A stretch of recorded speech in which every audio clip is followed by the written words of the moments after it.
Salam buat ibu ya Pak. Pak izin sementara Pak. Ini Pak yang apa ada soal nominasi.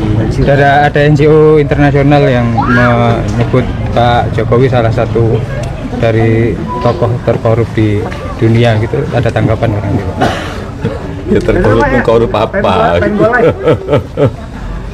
Yang dikorupsi apa? Ya dibuktikan apa? Katanya dianggap memanipulasi sistem Ya, itu Pak.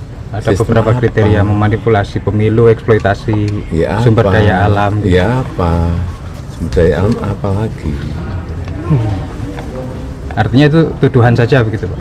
Ya sekarang kan banyak sekali fitnah, banyak sekali framing jahat, banyak sekali tuduhan-tuduhan tanpa ada bukti. Itu yang terjadi sekarang kan. Jadi menurut Bapak itu muatan politis ya? Ya ditanyakan aja. Tanyakan aja, orang bisa memakai kendaraan apapun lah. Bisa pakai NGO, bisa pakai partai, bisa pakai ormas untuk menuduh, untuk membuat framing jahat, membuat tuduhan jahat seperti itu. Ya. Terima kasih Bapak. Yes, pun. Terima kasih Pak. Pak, salam. Assalamualaikum warahmatullahi wabarakatuh. Pemirsa di seluruh Indonesia, kembali lagi bertemu dengan saya di Irma Suryani Bicara. Kali ini saya ingin menyampaikan kepada kita semua, hati-hati terhadap provokasi dari media OOCR yang menyatakan bahwa presiden kita, Pak Jokowi, adalah presiden terkorup. Saya bingung, kenapa, apa dasarnya mereka menyatakan itu? Karena tidak dijelaskan. Jokowi tidak menjual Indosat, tidak terlibat BLBI, tidak terlibat Senturi, bahkan bisa mengembalikan aset Freeport dari 20% menjadi 51%. Terus apa yang dijadikan dasar untuk bisa menyatakan bahwa Jokowi adalah presiden terkorup? Saya curiga ini adalah agen asing yang berusaha memecah belah bangsa ini. Kenapa? Karena selama ini Presiden Jokowi tidak pernah memberikan kesempatan kepada Amerika untuk merampok bangsa ini. Tidak pernah memberikan kesempatan kepada Amerika untuk menjadi polisi di Indonesia. Nah, itu yang menyebabkan mereka selalu tidak suka kepada Pak Jokowi. Pemirsa, seluruh bangsa Indonesia, saya ingin menyampaikan kepada kita semua, jangan pernah terprovokasi, jangan pernah mau dipecah belah oleh agen-agen asing.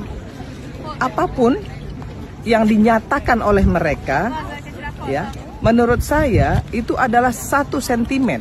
Kenapa? Karena selama ini Jokowi nggak pernah memberikan kesempatan kepada Amerika untuk bisa merampas atau merampok negeri ini. Indonesia lebih menyukai bekerja sama dengan Tiongkok. Kenapa?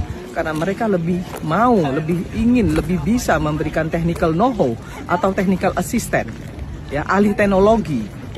Nah, itu yang kemudian membuat Amerika kalang kabut, ya, tidak ada lagi tempat mereka untuk bisa, ya, menikmati, ya, aset bangsa ini untuk memperkaya mereka.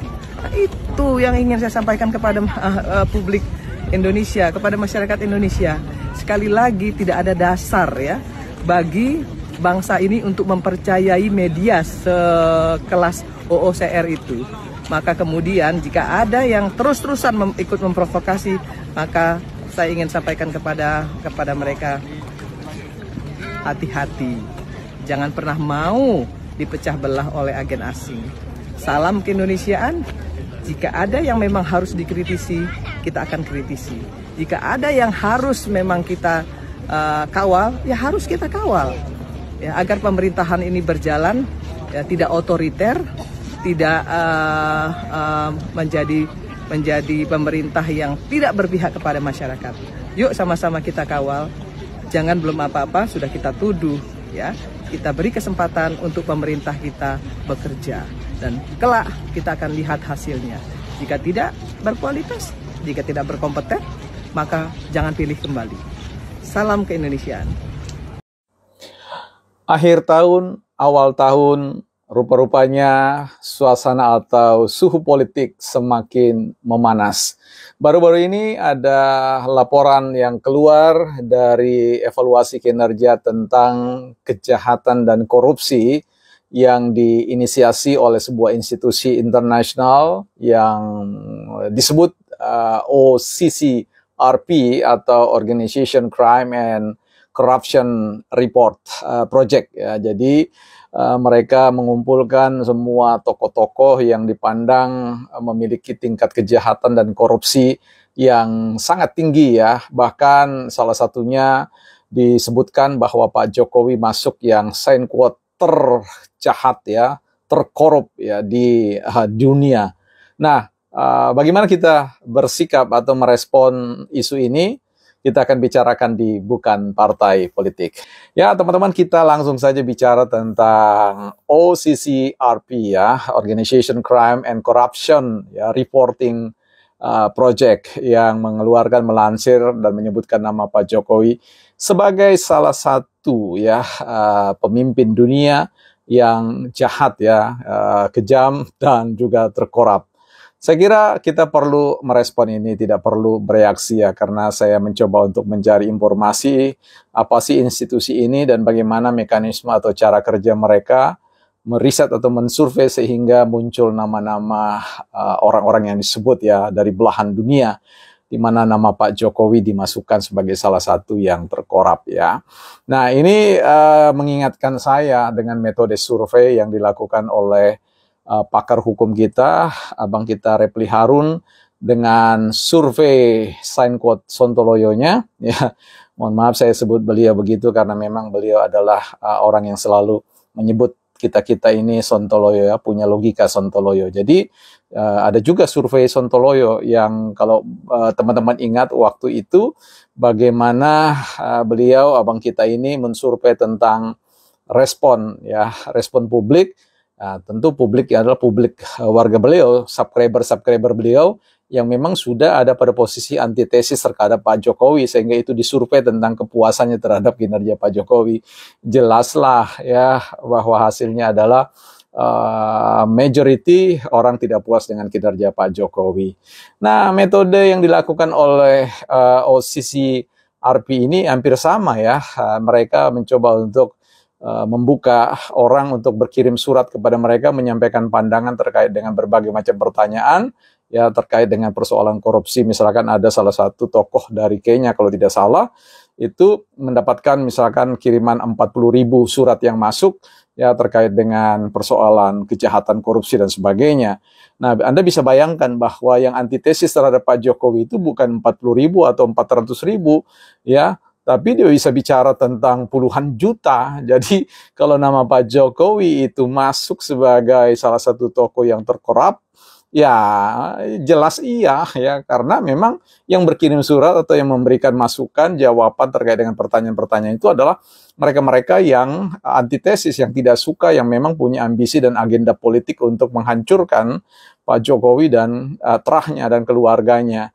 Nah, beda. Kenapa kemudian yang mendukung sekitar 58% itu tidak memberikan suara? Ya karena mereka tidak perlu lagi harus didikte oleh lembaga apapun, sekaliber internasional manapun, ya dari ujung dunia manapun. Karena sekali lagi 58% yang memberikan dukungan kepada Pak Prabowo Gibran dan termasuk di dalam adalah Pak Jokowi adalah orang-orang yang sudah selesai dengan evaluasi kinerja Pak Jokowi, yang approval ratingnya 80-an%, ya 80-85%. Jadi tidak perlu diintervensi tidak perlu diajari oleh publik internasional, apalagi organisasi yang mengedepankan tentang metode surveinya dengan cara yang menurut saya tidak kredibel ya, dengan cara yang menurut saya sangat emosional ya, karena sekali lagi bahwa sebuah riset itu harus berjarak antara objek yang diriset dengan subjek yang meriset. Ya, jadi kalau bicara tentang pendekatan emosional, dan memang organisasi itu menyasar, memberi ruang pada orang-orang untuk bersuara tentang ya ketidaksukaan pada Pak Jokowi, ya majority akan mengatakan memberikan nilai rapor merah terhadap Pak Jokowi, bahkan menduduki tempat pertama. Kalau kita lihat bahwa hasil responden 40.000 ya. Di Indonesia itu sekali lagi yang membenci Pak Jokowi itu kan bukan puluhan ribu, ratusan ribu, tetapi jutaan ya. Jadi pastilah akan menempatkan pada ranking number one ya, begitu. Saya kira ini yang harus diketahui oleh publik. Jangan sampai kemudian kita disodorkan dengan data ini hanya karena itu dilansir oleh sebuah institusi survei di luar negeri yang membasiskan diri pada responden yang sakit hati. Ya jelas, bahkan 100% bahwa hasilnya adalah negatif for Mr. Jokowi and family. Ya, saya kira itu penting sekali untuk kita berikan catatan pertama di akhir tahunnya, karena sebentar lagi kita akan menghadapi menghadang atau memberikan respon terkait dengan apa yang kemudian disampaikan oleh Profesor Kony Bakri dari Rusia ya, seperti itu ya. Kita akan lihat saja ya. Saya kira ini tidak sesederhana yang dibayangkan ya. Tentu kita tahu bagaimana gaya dan pendekatan Profesor Kony Bakri ya. Mudah-mudahan beliau bisa benar. Kalaupun benar, harusnya juga bisa wise untuk melihat bahwa kondisi negara ini tidak bisa kemudian didekati dengan cara yang demikian. Kalau beliau adalah seorang guru besar, mestinya harus wise ya. Karena orang yang berpengetahuan yang tidak wise ya, menurut saya ya ini karena persoalan guru besar karena saja, bukan karena memang kehidupan mengajari tentang persoalan berhikmat. Ini penting ya, di tahun 2025 ini kita akan melihat ada perubahan konstelasi politik yang sangat dramatis, yang sangat krusial untuk kemudian kita ikuti dan coba kita respon dengan pendekatan yang argumentatif, bukan pendekatan yang emosional ya. Ini penting buat kita semua, bahwa sekali lagi politik itu tidak pernah ada pada wilayah putih dan hitam, dia ada pada wilayah abu-abu. Nah, kalau kita bicara tentang kasus korupsi ini ya, saya kira kalau memang itu kita mau setujui, taruhlah kita setuju bahwa hasil riset dari OCCRP itu adalah benar, maka sebenarnya yang paling terkorup itu bukan Pak Jokowi, tetapi yang paling terkorup itu adalah Partai Demokrasi Indonesia Perjuangan, pimpinan Ibu Ketua Umum Megawati. Karena apa? Pak Jokowi itu hanya seorang petugas partai, jadi otaknya itu adalah PDIP. Ya, otaknya itu adalah Ketua Umum Partai Demokrasi Indonesia Perjuangan. Kalau mau kita menerima fakta seperti itu. Tapi saya kira kita tidak perlu didikte ya, determined by report dari survei dari OCCRP itu. Karena bagaimanapun juga kita punya sikap, punya pilihan, punya rasa, punya pikiran sendiri, decision ya, punya keputusan sendiri dalam memberikan penilaian terhadap apa yang terjadi di dalam negeri kita. Kita tidak terlalu dewasa kalau kemudian harus menggunakan data-data dari luar negeri. Karena saya kira lembaga-lembaga internasional juga punya track record yang sangat baik ya, appreciate terkait dengan kinerja Pak Jokowi. Dan itu tidak perlu kita buka-buka ya, sepanjang sejarah itu sudah terbukti. Jadi sulit sekali untuk mau menerima argumentasi dari OCCRP itu. Ya, karena bagaimanapun juga banyak orang sudah memberikan pengakuan secara internasional terkait dengan Pak Jokowi ya, kinerja Pak Jokowi, dan itu dikonfirmasi ya, divalidasi oleh apa yang dikatakan oleh rakyat publik yang menjadi daulat penuh atas negara Republik Indonesia ini.